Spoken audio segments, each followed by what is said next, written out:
Halo semua, salam sejahtera Malaysia. Selamat datang ke channel Fels Lifestyle. Sudah pasti kita digemparkan dengan satu lagi isu ataupun satu lagi berita di mana Perdana Menteri Malaysia, Datuk Seri Anwar Ibrahim bersama dengan Wan Aziza yang telah mengadakan perjumpaan bersama dengan Nik Abduh dan Nik Omar. Nah, saudara-saudara, setelah perjumpaan ini ataupun setelah pertemuan di antara Anwar Ibrahim dan kedua-dua pemimpin ini, yaitu Nik Abduh dan Nik Omar, telah timbul tanda tanya dari ramai pihak. Mungkin dari rakyat Malaysia, dari netizen, mungkin dari pemerhati politik juga. Telah timbul tanda tanya, mencetuskan tanda tanya, kenapa tiba-tiba ada perjumpaan di antara Datuk Seri Anwar Ibrahim dengan Nik Abduh dan Nik Omar. Ini juga pasti menjadi tanda tanya kepada pemimpin PAS, saya rasa. Pemimpin PAS hari ini mungkin kejutan kepada Hadi Awang juga. Dan tanda tanya itu akhirnya terjawab dalam satu berita di mana lawatan sehari Anwar Ibrahim ke Kelantan menimbulkan tanda tanya tersendiri di kalangan pemerhati politik susulan pertemuannya bersama dua anak bekas Menteri Besar Kelantan, Allahyarham Nik Abdul Aziz Nikmat. Ya, selepas tersebar beberapa keping gambar pertemuan antara Perdana Menteri ditemani isteri Dr. Wan Aziza Wan Ismail dengan Nik Omar Nik Abdul Aziz dan adiknya yang juga bekas ahli Parlimen PAS, Nik Muhammad Abdul. Turut serta dalam pertemuan itu adalah pendakwah bebas Wan Husin yang memuat naik gambar di Facebook. Umum mengetahui Nik Abduh dan Nik Omar saling berseteru dalam berpolitik apabila memilih jalan dan haluan melalui parti yang saling bertentangan. Sejak itu, hubungan dua anak lelaki bekas Mursyidul Am PAS itu dilihat kurang baik. Nik Omar membuat kemunculan di pentas politik dengan kejutan tersendiri apabila memilih untuk bersama PH ataupun Pakatan Harapan dan bertanding di kerusi Dewan Undangan Negeri Dun Cempaka pada PRU 14. Sementara itu, Nik Abduh meneruskan legasi Allahyarham Nik Aziz untuk terus bersama PAS. Namun, langkah politik bekas ahli parlimen Bacok itu terhenti apabila dia tidak dicalonkan pada PRU 15 lalu. Nah, jadi mungkin timbul tanda tanya, adakah Nik Abduh yang ingin meneruskan legasi Allahyarham Nik Aziz untuk terus bersama PAS juga akan terhenti? Dan mungkin timbul juga tanda tanya ramai orang, adakah beliau akan menyertai PH seperti adik-beradik lelakinya yang satu lagi? Nah, Wan Ji ketika memuat naik gambar pertemuan itu berkata, Insya Allah, legasi Tok Guru Nik Abdul Aziz sentiasa di hati Perdana Menteri Malaysia. Dalam hantaran lain pula, Wan Ji memberi gambaran ada pihak berusaha untuk mematikan legasi Nik Abdul Aziz. Walaupun ada pihak berusaha mahu matikan legasi Tok Guru Nik Abdul Aziz, pasti akan ada pihak berusaha angkat legasi tersebut. Menurut Wan Ji, sekiranya seseorang itu menekuni konsep madani yang diangkat ilmuwan Islam Ibnu Al-Farabi, antara gagasan besar kepelbagaian adalah cara untuk berlumba-lumba melakukan kebaikan. Kepelbagaian adalah mencari kebijaksanaan. Kepelbagaian adalah jalan untuk mewujudkan kosmopolitan. Budaya berparti politik atas label agama di Malaysia. Kepelbagaian diajar sebagai permusuhan sehingga kan adik-beradik pun dipaksa bermusuhan hanya kerana berbeza parti politik. Nah, itu perkembangan terkini berkenaan dengan perjumpaan di antara Perdana Menteri bersama Dr. Wan Aziza dengan kedua adik-beradik, Nik Abduh dan Nik Omar. Dan ini sudah pasti mencetuskan tanda tanya dari ramai pihak. Jadi saudara-saudara, apa komen Anda? Teruskan bersama di dalam channel ini. Untuk info yang seterusnya, info padu, info hangat disediakan di dalam channel ini.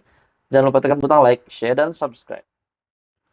Halo semua, salam sejahtera Malaysia. Selamat datang ke channel Fels Lifestyle.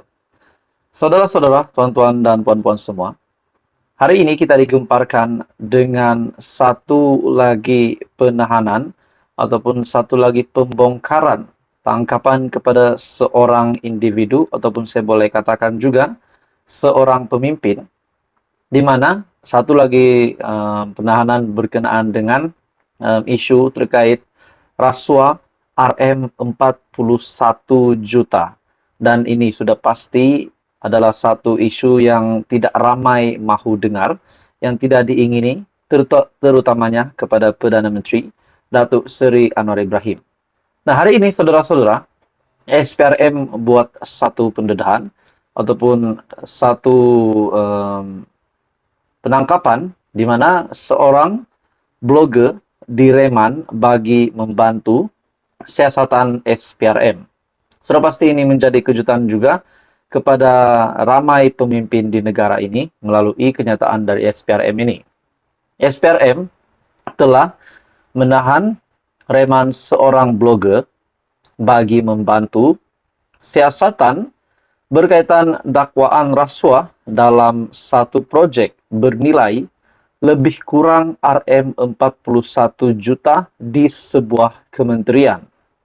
Magistrat Puan Irzah Zulaikha Rohanuddin telah mengeluarkan perintah reman selama 2 hari bermula hari ini hingga 13 Mei terhadap suspek setelah SPRM membuat permohonan reman di Mahkamah Magistrat Putrajaya.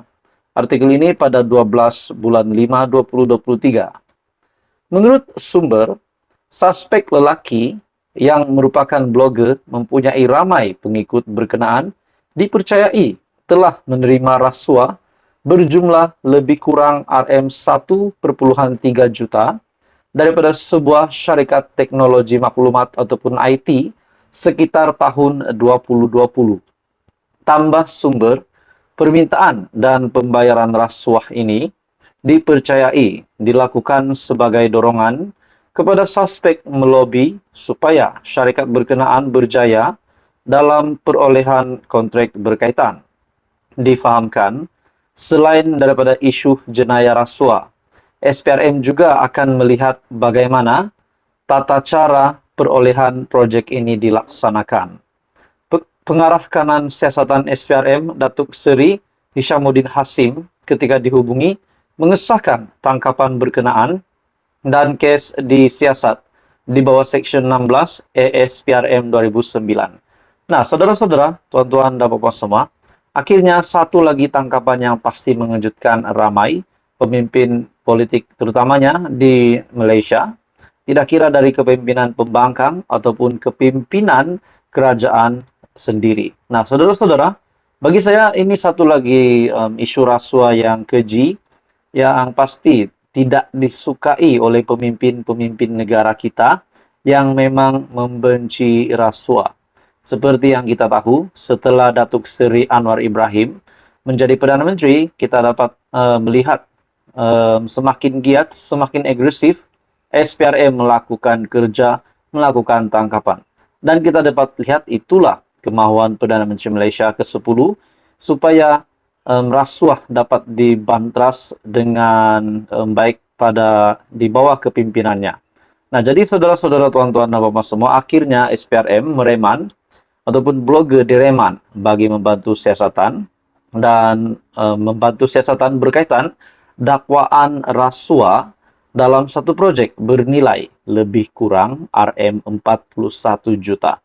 Nah, ini juga menjadi kejutan kepada ramai, bagi saya, kepada pemimpin-pemimpin di negara lah, terutamanya juga kepada negarawan yang dihormati ataupun bekas Perdana Menteri 2 kali, Dr. Mahathir. Saya rasa kalau dia mendengar isu ini pun saya rasa dia juga tidak suka tentang rasuah. Jadi itu pendapat saya saja. Mungkin beri kejutan juga kepada Muhyiddin ataupun mana-mana kepimpinan PN, dan terutamanya memang memberikan kejutan kepada kepimpinan kerajaan juga. Jadi saudara-saudara, apa komen Anda? Teruskan bersama di dalam channel ini untuk info yang seterusnya. Jangan lupa tekan butang like, share, dan subscribe.